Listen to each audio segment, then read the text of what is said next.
On lutte parce qu'il y a des alternatives en fait. Nous ce qu'on veut c'est pas attendre une quinzaine ou une vingtaine d'années de mettre des marchandises sur le rail. Nous ce qu'on veut c'est sortir les camions de la route tout de suite. Donc c'est pour ça que la Fédération Sudrail et l'Union syndicale solidaire luttent contre ce méga projet et surtout veulent des alternatives tout de suite en pleine crise écologique. On ne se rend peut-être pas compte que le tunnel actuel, il monte, hein, il est au sommet de la montagne et qu'il y a besoin de plusieurs locomotives. C'est un coût énergétique énorme aussi. Non mais il a toujours monté en fait. Aujourd'hui, avec 11 tunnels, je pense, dans le projet des Pro Lyon-Turin, je ne sais pas le coût énergétique qui va être avec 11 tunnels sur le Lyon-Turin. Écoutez, vous savez quoi? Quand ça descend, on consomme moins d'énergie. Initialement, dans le projet Lyon-Turin, les promoteurs veulent construire 11 tunnels entre Lyon et Turin. Cet argument est encore comme celui de la sécurité, etc., etc. C'est Monsieur Duménil, en février 2021, est allé raconter devant la commission développement durable du Sénat que les trains ne pouvaient pas monter à plus de 30 ou 40 km/h. Nous avons diffusé la vidéo de notre voiture qui roule à 83 km/h et qui se fait doubler par les trains. Qui plus est, tout le monde oublie de dire que la Fédération nationale des transporteurs routiers a demandé à pouvoir utiliser la ligne ferroviaire existante et des navettes ferroviaires pour une raison très simple. C'est qu'elles coûtent 30% moins cher que ce que leur coûtent les camions et le péage du tunnel routier du Fréjus, dont je rappelle quand même que le président est un des partisans déclarés du Lyon-Turin. Non mais alors il n'y a pas le choix, enfin on n'a pas le choix en pleine transition écologique que le ferroviaire devienne incontournable et ne devienne pas qu'une alternative. Sauf que ce qu'on voit dans les faits, c'est que moi je peux vous assurer, depuis le début du Lyon-Turin, ça a été un projet qui a été contre les cheminots et les cheminotes et qui a été contre le service public. Je vais donner un exemple très criant. Très insupportable. À cause du Lyon-Turin, on vient, Telt et la SNCF Réseau vont détruire la gare de triage fret SNCF. Ça veut dire que concrètement, on va détruire un triage avec 40 voies en pleine crise écologique. Suite à ces conséquences, il ne pourra plus y avoir de report modal ferroviaire dans la vallée de la Maurienne. Comment aujourd'hui on peut accepter de détruire un triage, une organisation, un outil de production qui existe depuis des années, tout ça pour un projet qui peut-être ne verra jamais le jour. Au mois de février, Vivre et Agir en Maurienne et quelques notables italiens, nous nous sommes déplacés aux interludes des soulèvements de la terre. Car il nous apparaissait important que ce projet, qui en fait tout le temps n'était que cantonné à une vallée, finalement prenne une dimension nationale et internationale.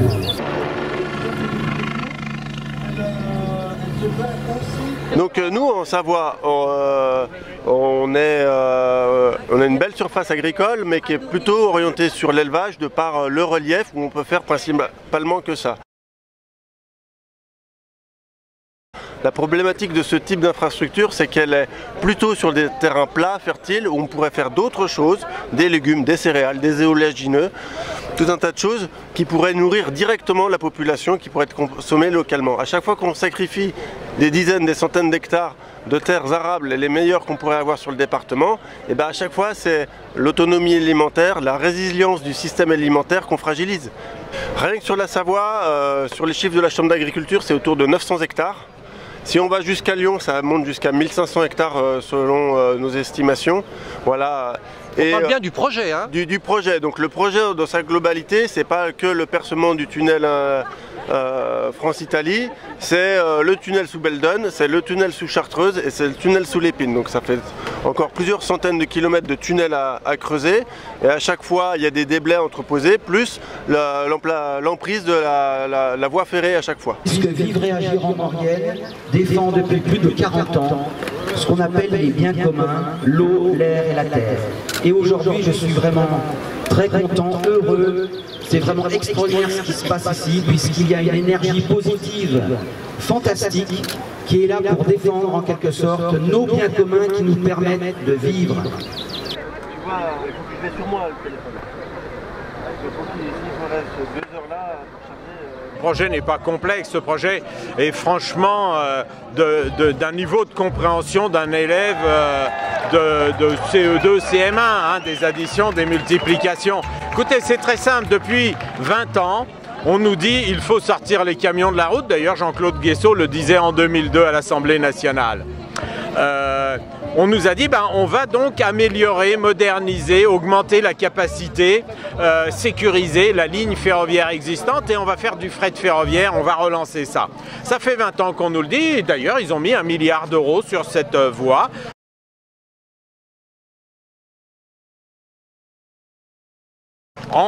Avec des déclarations de travaux qui montrent qu'on sécurise et on augmente la capacité.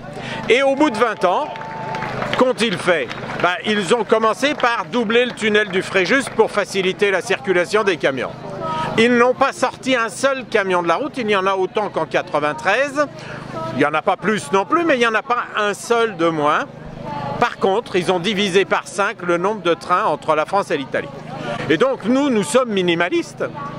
Nous ne disons pas faites mieux qu'avant 1 milliard de travaux. Nous leur disons faites au moins ce que vous faisiez avant d'avoir dépensé 1 milliard de travaux. Sortez les camions de la route grâce à vos investissements et le milliard d'euros. Si vous faites ce que vous saviez faire avant, alors il y a les 2/3 de moins de camions sur la route et donc bien évidemment ils ne veulent pas le faire et ils le disent eux-mêmes.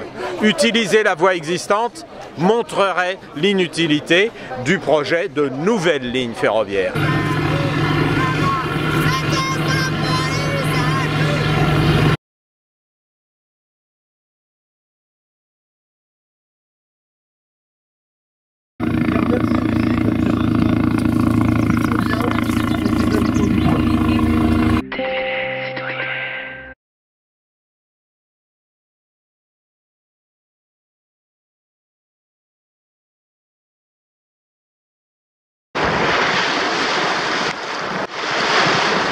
Alors que les opposants, quant à eux, ne peuvent pas visiblement manifester leur mécontentement. Les habitants de la vallée sont empêchés de s'opposer à cet ouvrage pharaonique qui va mettre en péril les générations à venir.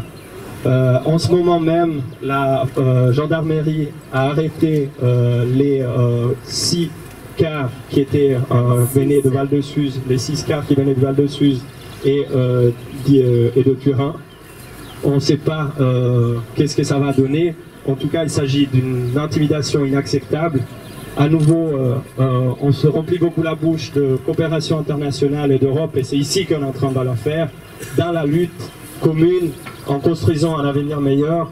Et ils sont en train de tout essayer pour nous en empêcher. Alors si je suis aujourd'hui en Maurienne, c'est d'abord avec des milliers de personnes pour dire non et stop au projet du Lyon-Turin, qui est un projet qui coûte 30 milliards d'argent public, qui ouvrira une ligne d'ici 2048 peut-être, avec 1500 hectares de terre qui vont être artificialisés, le droit à l'eau qui n'est pas respecté avec un projet qui est illégal au vu du droit à l'eau, et puis des montagnes qui vont être éventrées avec 260 km de tunnels qui seraient percés si ce projet se fait.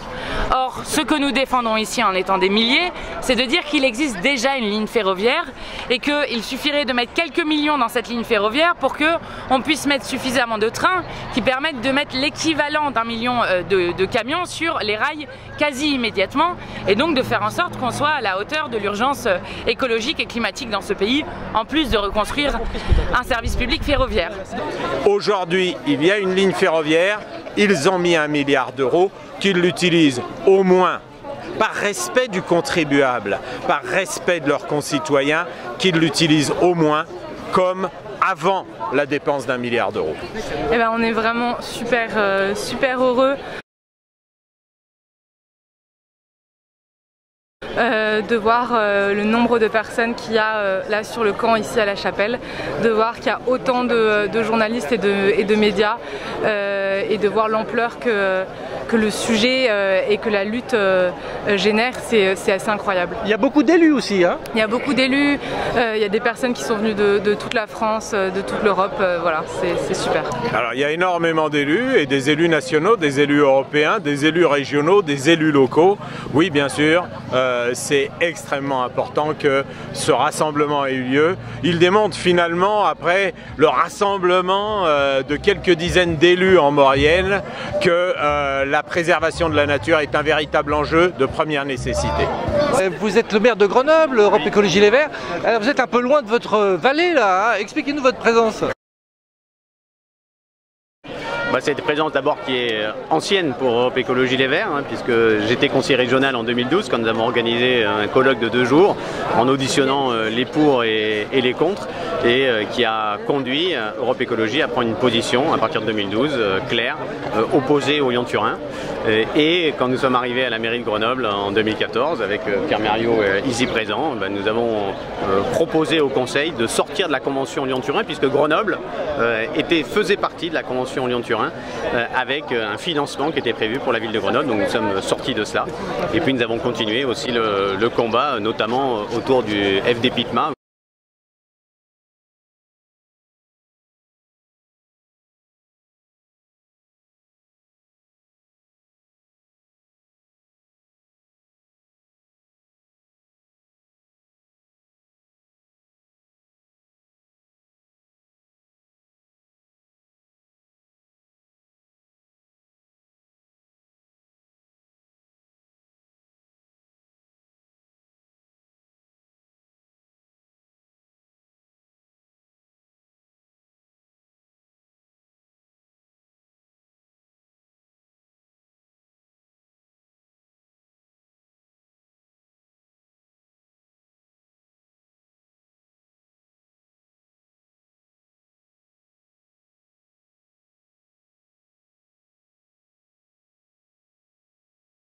Vous avez ce fonds qui est normalement fait pour faire du report modal, c'est-à-dire enlever des camions et des voitures, et qui en pratique fait aujourd'hui pour 20 millions d'euros par an, finance les camions qui passent dans la Maurienne avec l'argent des camions qui passent dans le Mont-Blanc.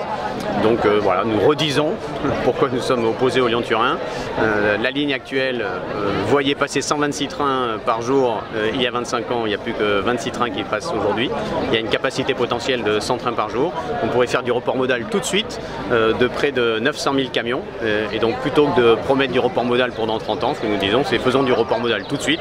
Épargnons tous ces champs captants qui vont être complètement drainés et donc assécher cette eau, ces communes qui vont être asséchées par le tunnel. Et mobilisons cet argent qui est absolument dingue, hein, c'est 30 milliards d'euros, là c'est du pognon de dingue effectivement, pour faire des trains du quotidien. Et par exemple le RER grenoblois, par exemple le nœud ferroviaire lyonnais. Il y a des projets extrêmement importants et structurants dans la région qui ont besoin d'être financés. Alors, vous parlez de problème d'eau, il y a un problème d'eau important qui est en train de monter dans votre vallée avec ST Microélectronique, avec d'autres usines. Comment se fait-il que vous êtes, semble-t-il, pas être à la hauteur de...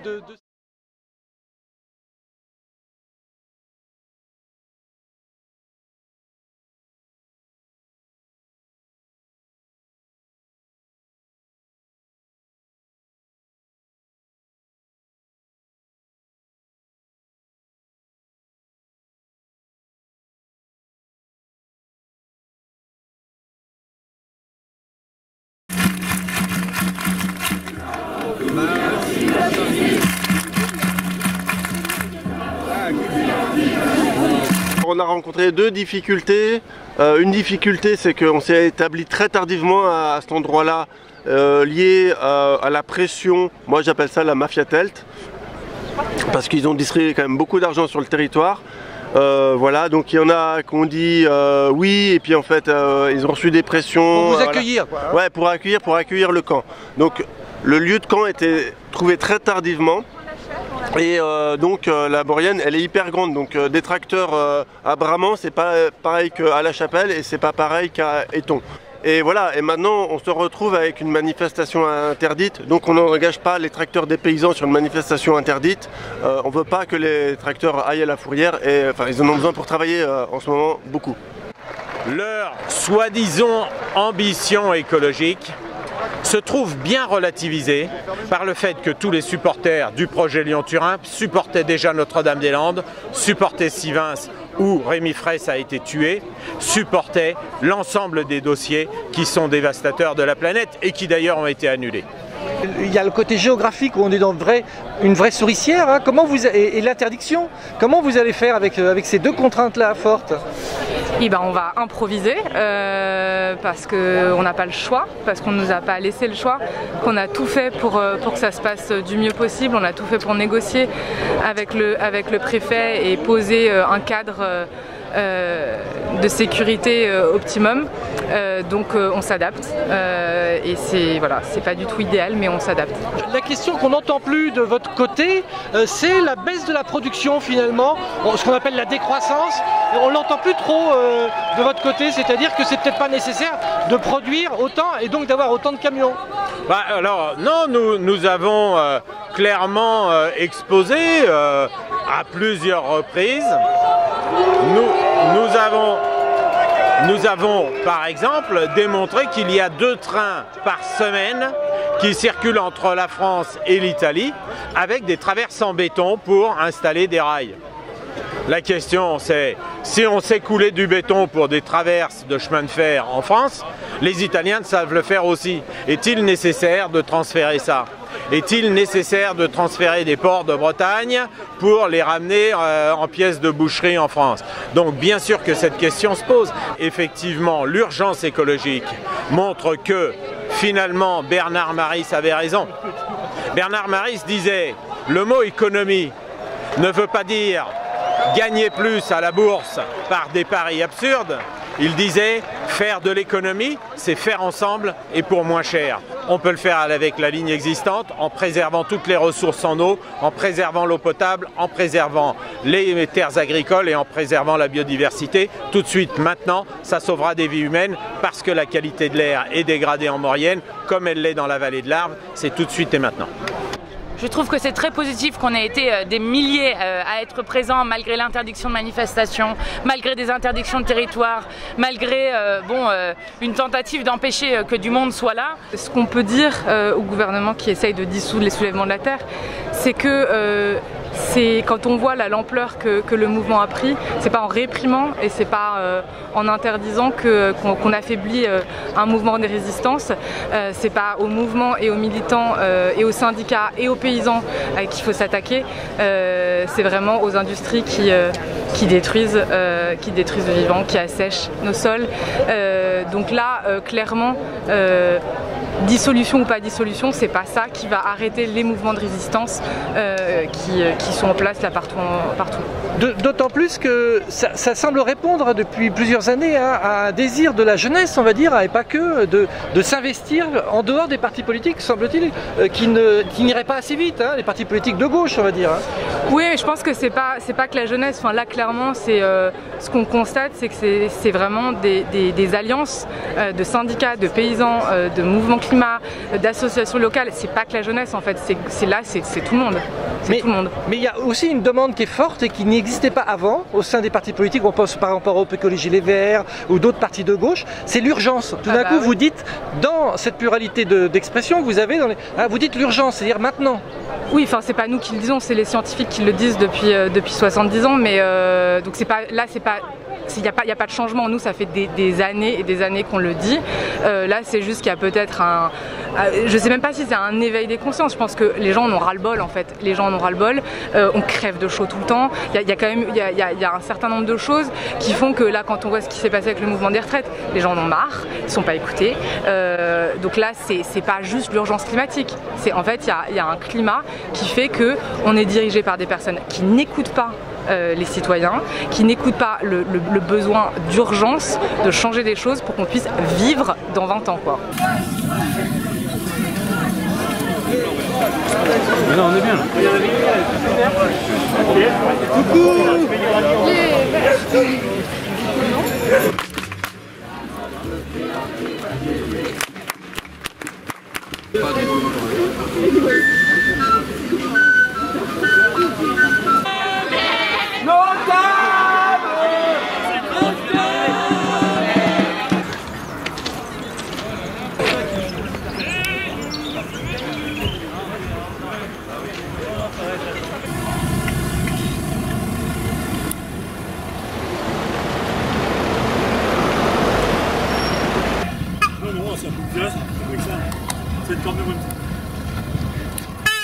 si avec moi je prends un bout de là.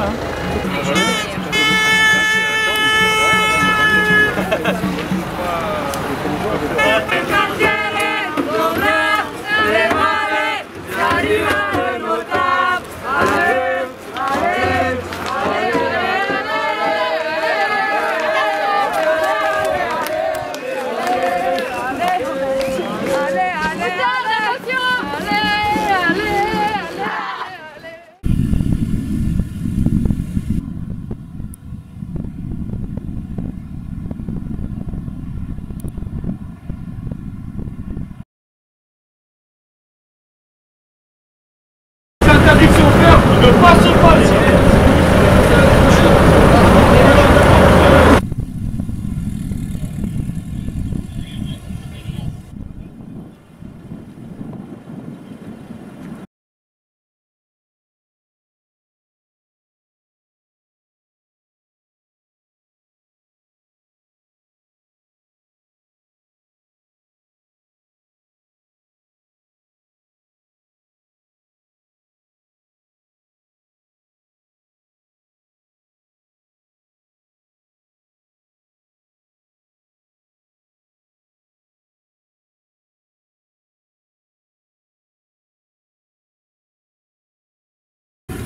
La loi assurée qui en prend la mission.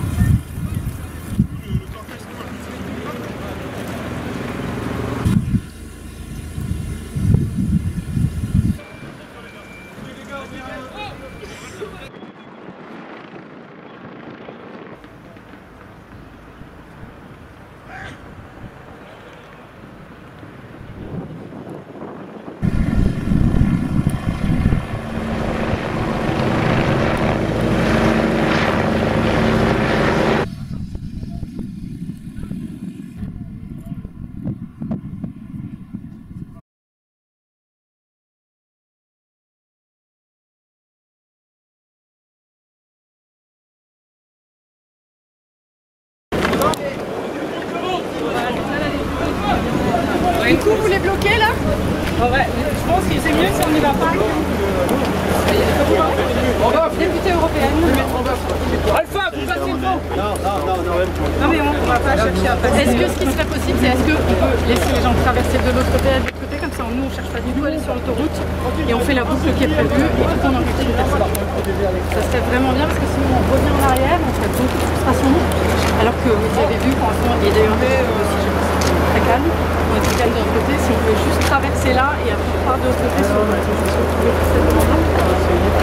Est-ce que je peux communiquer avec vous quand ça va vite? Bien sûr. Le but c'est d'avoir une discussion posée avec le moins de monde possible.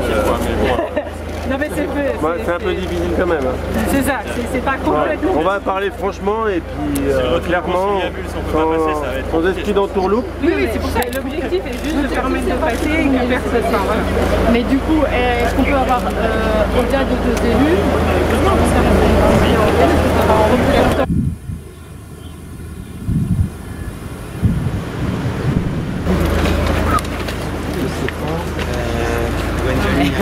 Elle est rencontrée derrière les filles. Ok. Je suis en train de discuter là, c'est ça? Philippe, laisse-moi un peu, s'il te plaît.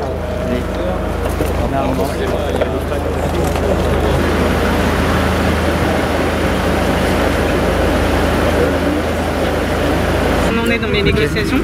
Alors, clairement, on avance très doucement. On avance très doucement, ça, il faut le dire. Pour le moment, là où ils seraient prêts à nous faire, c'est nous laisser passer tout droit. On n'arrive pas à traverser le pays. C'est là aujourd'hui, alors que vraiment on a un commandant de gendarmerie qui est... Ouais, je sais, je leur ai dit. Est-ce que ça marche, on descend et qu'on essaie? Enfin, moi, qu'est-ce qui peut essayer de les calmer? Faut leur parler vous directement, moi je suis un messager.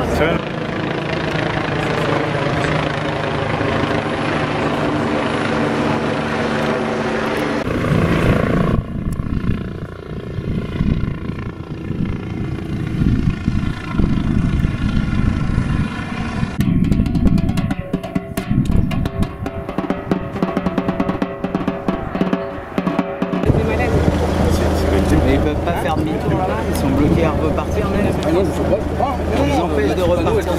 Non, non, il n'y a pas de... Non, allez, non, on peut y aller. Si on veut. Qu'est-ce que tu me fais ici? Moi, là, normalement, je suis censé lutter à 47. Est-ce que c'est une conférence de presse ou... Non, alors on leur demande de s'écarter. Merci, est-ce qu'on peut rappeler?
Mais on l'a déjà bloqué, largement.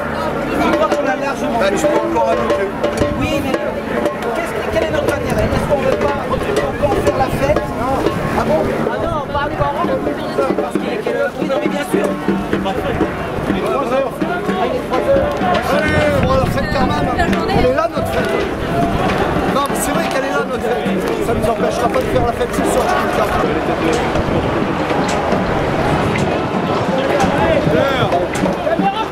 Face à la volonté du peuple, le peuple souverain, le peuple souverain.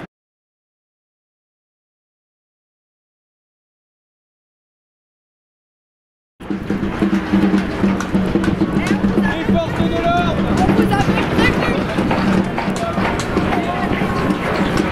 Les forces de police que de toute façon ça allait mal se passer s'il n'y avait pas de capacité à discuter, voilà. Je pense que l'objectif de toute façon c'est toujours le même, c'est de dire que nous sommes des violents, voilà. Qu'est-ce que vous vouliez vous? Bah nous on voulait à minima pouvoir faire un cortège digne de ce nom qui fasse une boucle pour revenir au camp. On a tout essayé.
Et je trouve ça désastreux et inconscient que le gouvernement et Darmanin décident d'aller à l'affrontement, puisque 5 projets alternatifs de parcours au moins ont été proposés par les associations et les collectifs, qui tous ont été refusés. Et donc ils ont voulu d'avoir des images comme celles qu'on voit peut-être encore derrière, et qui mènent évidemment à des blessés, à une situation qui est une situation terrifiante pour notre démocratie. La question qui se pose, c'est est-ce qu'on a encore le droit de manifester dans notre pays? Et je le dis d'autant plus que hier, l'ONU a rappelé à l'ordre la France sur ce qui s'était passé à Sainte-Soline et dans les manifestations contre la retraite à 64 ans, en disant que Emmanuel Macron bafouait l'état de droit sur notamment la liberté de manifester, avec une répression et un usage de la force qui était disproportionné.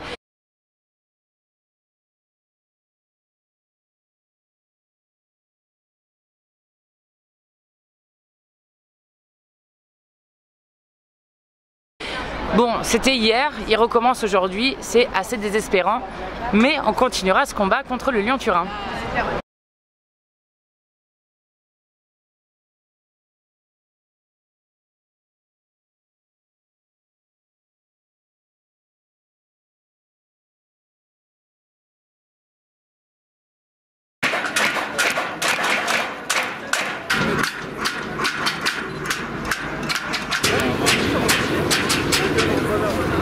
J'ai aucun...